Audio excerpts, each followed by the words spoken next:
제조사 순정 부품을 쓰지 말라고, 인증받은 대체 부품을 써야 된다고. 그런데 그게 또 중국산이야. 누가 이런 말을 하나 봤더니 금감원하고 국토부, 제정신인가? 최근에 모트라인, 모카와 같은 채널에서 중점적으로 다루기도 했던 내용이죠. 골자는 이겁니다. 제조사의 순정 부품, 그러니까 정품을 쓰는 대신에 정부가 인증한 대체 부품을 사용할 수 있게 하자는 정책이고요. 이게 그냥 들어보면 정부가 뭔가 확실하게 자동차 보험 문제를 개혁하려고 하는구나 이런 생각이 들잖아요. 그런데 막상 뜯어보면 이게 맞나? 갑자기 왜 이래? 이런 말이 절로 나옵니다. 저희도 자체적으로 투표를 해보니까 무려 95%에 달하는 분들이 당장 철회해야 한다고 답했을 정도입니다. 이게 어떤 게 문제인 건지는 이미 많이 들어보셨을 겁니다. 그런데 이 제도가 대체 언제부터 누가 추진해서 여기까지 온 건지는 이야기를 잘 안 하더라고요. 결론부터 말하자면 8월 16일부터 시행된다는 이 제도는 이번 정부에서 처음 나온 얘기가 아니고요. 꽤 오래 전부터 움직임이 있었다는 게 문제입니다. 그래서 오늘은 이 품질 인증 부품 제도가 대체 뭐고, 이게 뭐 때문에 사람들이 그렇게 난리인 건지, 만약 진짜 한간에서 말하는 대로 악법 그 자체라면 한 달도 안 남은 와중에 현실적으로 막을 수 있는 방법은 없는지, 이런 얘기들을 쉽고 빠르게 정리해드리겠습니다. 잠깐만요. 빅피디오토에선 차만사도 프리미엄 썬팅, 유리막 코팅, PPF까지 전부 무상시급 36만 유튜브 빅피디라 믿을 수 있으니까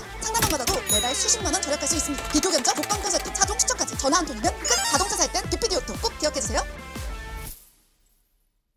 자, 우선 기본적인 것부터 볼까요? 도대체 품질 인증 부품 제도라는 게 무엇이냐? 간단합니다. 자동차 보험 가입자가 자동차를 수리할 때 자동차 제조사의 정품 대신 정부가 인증한 대체 부품을 사용할 수 있게 하자라는 정책입니다. 그럼 도대체 이걸 왜 하려고 하느냐? 취지도 그렇게 어렵지 않습니다. 크게 세 가지인데요. 첫 번째는 자동차 보험료 인하를 유도한다. 이건 이제 순정 부품 가격은 비싸니까 상대적으로 저렴한 인증받은 대체 부품을 쓰면 수리비가 줄어들고 보험금 지급액도 그만큼 줄어든다. 이런 논리인 거죠. 두 번째는 부품 시장 경쟁을 한다는 건데, 이것도 어렵지 않습니다. 자동차 제조사가 부품 시장을 독점하고 있으니까 인증된 대체 부품 사용을 늘려서 부품 가격 경쟁을 부추긴다는 거고요. 세 번째는 수입차 수리비를 낮춘다. 말 그대로 수입차 부품값이 비싸니까 대체 부품으로 수리비 부담을 줄인다는 겁니다. 일단 주장까지는 그렇다 치자고요. 그럼 그 근거는 뭐냐? 이게 우리가 많이 놓쳐서 그런데 올해 2월에 이런 기사들이 쏟아져 나왔습니다. 품질 인증 부품은 OEM 부품하고 성능 차이가 없고 35에서 40% 저렴하다. 자동차 보험 약관에 품질 인증 부품을 명시해서 순정 부품 고비용 수리 관행을 바꾼다, 이런 건데요. 이걸 이제 순환 구조축으로 설명하면 자동차 순정 부품 가격이 비싸니까 순정 대신 대체 부품으로 수리하도록 하게 하고, 그렇게 해서 보험금 지급액을 낮춰서 소비자가 부담하는 보험료도 낮춘다, 이런 겁니다. 그냥 듣기에는 문제가 없는 것 같죠? 비싼 순정 부품, 대체 부품을 쓰게 한다, 보험금 지급액을 낮춘다, 소비자 보험료를 낮춘다. 그런데 여기에는 굉장히 큰 문제와 논리 비약이 존재합니다. 크게 세 가지인데요. 첫 번째는 선택권을 침해하고 실효성도 낮다는 겁니다. 선택권을 침해한다는 건 뭐냐? 가뜩이나 자동차는 안전 문제를 가장 까다롭게 보는 제품 중 하나입니다. 부품 하나하나 제조사의 연구 끝에 만들어진 것들이고, 그렇기 때문에 기본적으로 제조사의 순정 부품은 소비자들 입장에서 신뢰도가 높다는 거죠. 이게 차이가 뭐냐면, 그냥 내가 어떤 부품을 바꾸고 싶어서 순정이 아닌 싸제 부품을 장착해요. 이건 내 선택에 의해 벌어진 일입니다. 그런데 우리가 보험사를 통해서 수리를 하는 건 어떤 경우인가요? 사고가 나서 내가 피해를 봤을 때 보험금으로 수리를 하는 거죠. 내가 피해자인데 왜 더 신뢰도 높은 순정 부품을 못 쓰게 하냐? 여기서부터 이제 문제가 발생하는 거고요. 실효성은 뭐냐? 제조사 인증 부품이 왜 중요한지를 알면 됩니다. 간단합니다. 제조사가 인증한 부품이 아니면 보증에서 제외될 수가 있고 아예 수리를 안 해줄 수 있습니다. 하다못해 BMW는 임의로 코딩을 하면 보증 수리가 안 되는 경우도 있고요. 나중에 어떤 문제가 생겨서 서비스 센터에 가면 그거 순정 부품 안 써서 그래요, 이런 말을 들을 수 있다는 거죠. 즉 대체 부품을 쓰려면 이걸 국가에서 인증하는 것뿐만 아니라 제조사에서도 그 부품을 써도 된다라는 걸 확인받아야 합니다. 이것도 까다로운 심사를 거쳐서 쓸 수 있는 부품을 분류해야 하는데, 이걸 모든 제조사가 협조할 거냐 이거죠. 두 번째는 대체 부품을 인증하는 주체가 얼마나 신뢰 있는 곳이냐는 겁니다. 대부분의 부품을 카파라는 곳에서 인증을 합니다. 여기가 어디냐면 한국자동차부품협회인데, 협회라는 말부터 의심을 하는 분들이 많고요. 부품 이름도 틀린 게 많고 체결한 부품사 중 상당수가 중국 부품사라는 점도 문제고, 여기에 또 문제가 되는 게 뭐냐면 경영 투명성 같은 게 인증이라도 된 기간이면 모릅니다. 그런데 벌써 회장직이 전임 회장의 가족한테 3차례 연속 승계된다는 주장도 나오고 있고요. 이건 그냥 쉽게 말해서 가족 대물림 방식으로 운영되고 있다는 거죠. 실제로 기사가 난 걸 보면 오병성 카파 회장은 김석원 전 회장이 사위고요. 김석원 전 회장의 가족은 전자부품 쇼핑몰을 운영하고 있습니다. 그리고 기사에 따르면 오병성 회장은 매번 단독 추대와 만장일치 의결로 2대, 3대, 4대 회장을 맡고 있다고 합니다. 이렇게 되면 아니 이런 회사가 투명하게 운영된다는 걸 어떻게 알 수 있지? 인증도 투명하게 하는 거 맞아? 이렇게 의심할 수도 있는 거죠. 자, 100번 양보해서 여기까지는 그냥 불안에 따른 주장들에 불과하다고 치자고요. 그런데 제가 말하고 싶은 건 이겁니다. 세 번째인데, 부품값만 잡는다고 보험료가 낮아진다는 건 너무 논리가 논리가 비약하다는 겁니다. 만약 이게 정말 논리적이고 상식적인 조치였다면 국민들도 이미 납득하고도 남았을 겁니다. 그런데 이건 지금 그게 아니란 거죠. 먼저 단순하게 생각해볼까요? 부품값을 잡았다 치자고요. 그럼 공인비는 어떻게 되는 거죠? 물가는 계속 오르고 최저임금도 계속 오르고 심지어 수입차 브랜드는 공인비가 차지하는 비중이 상당합니다. 부품값도 나눠서 볼 필요가 있는 게 수입차가 국산차보다 평균 3.7배 정도 비쌉니다. 국산차 브랜드는 어떻게든 대체 부품률을 높인다 쳐도 수입차는 그게 힘들 수밖에 없는데 막상 진짜 잡아야 하는 건 수입차 부품값이란 거죠. 그리고 여기서 좀 더 들어가 보면 자동차 부품비가 보험료에 얼마나 영향을 주는지도 따져봐야 합니다. 무슨 말이냐? 진짜 해결해야 하는 본질적인 문제는 외면하고 있는 것 아니냐는 거죠. 자, 이 자료만 봐도 본질적인 문제가 뭔지 알 수 있습니다. 이게 뭐냐면 보험연구원에서 발표한 연구 자료입니다. 2023년 기준으로 치료비로 지급된 돈이 2조 5,600억이 달하고요. 부품비로 나간 건 2조 700억 원 정도입니다.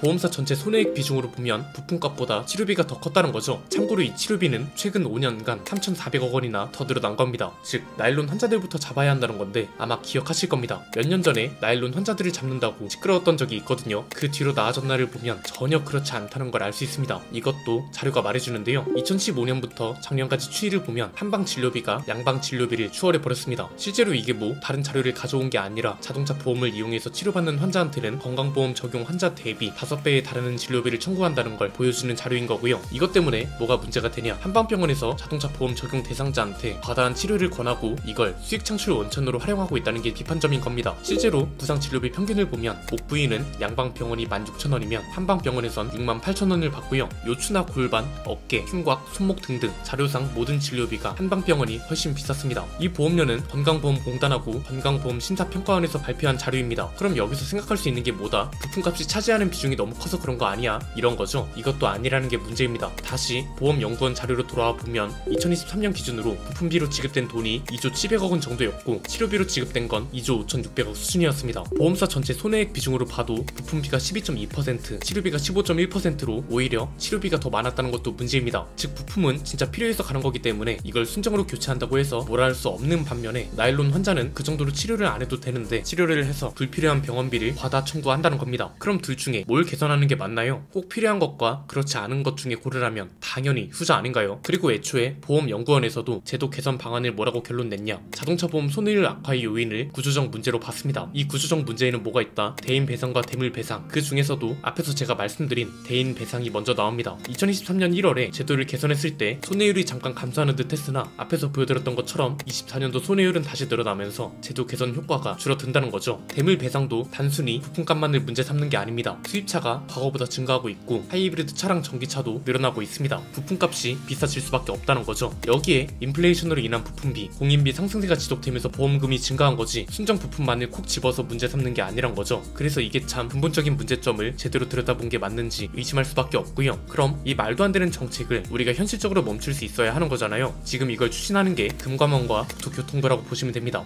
이게 올해 정권이 바뀌면서 갑자기 나온 것도 아니고 찾아보니까 처음 법제화가 된 건 2015년이었습니다. 그래서 이 당시 적용률이 0.5%에 불과했고 그래서 2022년도에도 품질 인증 부품 특약 활용이 극히 적다는 비판이 나왔었거든요. 그러다가 2023년 말에 들어와서 김소영 금융위원회 부위원장하고 금감원이 자동차 보험 약관에 품질 인증 부품을 포함해 수리비 구조를 개선하겠다라고 발표했고요. 이달 들어서 금감원에서 8월 16일 책임 개시되는 자동차 보험부터 표준 약관에 명시하겠다고 발표를 한 겁니다. 여기서 노영우 금감원 보험감독국장은 품질 인증 부품이 인증을 받은 만큼 문제없고 전환하면 보험료 인하에 긍정적일 것이라고 언급했고요. 그런데 금감원이 이런 일을 하는 게 맞나요? 금감원이 하는 일이 뭔가요? 금융위원회의 설치 등에 관한 법률 제37조를 보면 이렇습니다. 금감원은 보험사를 포함한 금융회사 업무, 재산 상황을 검사하고 위법, 불건전 행위에 제재 가능하다. 이건 무슨 말이냐? 소비자가 낸 보험료가 적절하게 쓰이는지 감독해야 할 제1차 책임이 금감원에 있다는 거지 순정 부품을 쓰도록 강제하라는 게 전혀 아니고요. 금감원이 이렇게 나서서 부품값 절감, 심지어 그 인증 주체가 얼마나 신뢰 있는 기관인지도 제대로 설명이 안 된 상황에서 부품값 절감이 보험료 인하하는 길이라고 강조하면 소비자를 보호하는 게 아니라 소비자의 선택권만 침해하는 꼴이란 겁니다.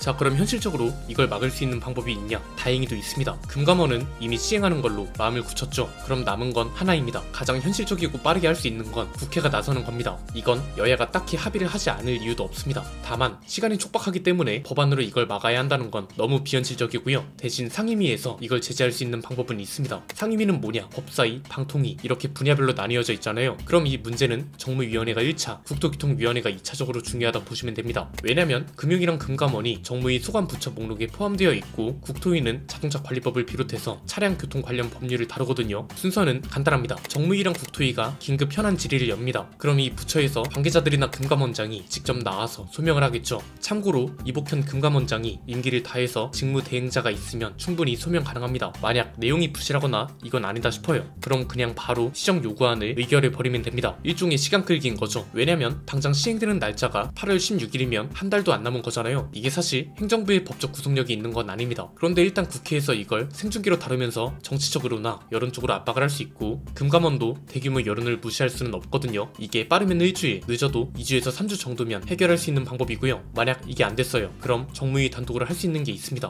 입법 예고 처리 요구 결의안을 가결시키는 겁니다. 상임 및 전체 회의에서 이 결의안이 의결되면 국회의장이 금융이랑 금감원한테 공식 통보를 하게 되어 있습니다. 이걸 금감원이 고시하기 전에 하면 실제로 철회하거나 수정을 해야 합니다. 앞에서 말씀드린 것처럼 법안 통과까지는 너무 오래 걸리고요. 방금 말씀드린 두 가지 옵션은 법 개정 없이 상임위에서 표결만으로 가능한 거라서 가장 현실적이고 빠른 방법이라고 말씀드리는 겁니다. 이게 이렇게 조용하게 시행 직전까지 왔다는 게 개인적으로는 참 놀랍고요. 시행되면 사실상 돌이키기가 힘들기 때문에 국회에서 빠르게 움직여줬으면 하는 바람입니다. 여러분 생각은 어떠신가요? 댓글로 자유롭게 의견 나눠주시면 감사드리겠습니다. 오늘 내용은 여기까지입니다. 내용이 유익하셨다면 구독과 좋아요, 알림 설정 부탁드립니다. 지금까지 저는 안피디였습니다. 감사합니다.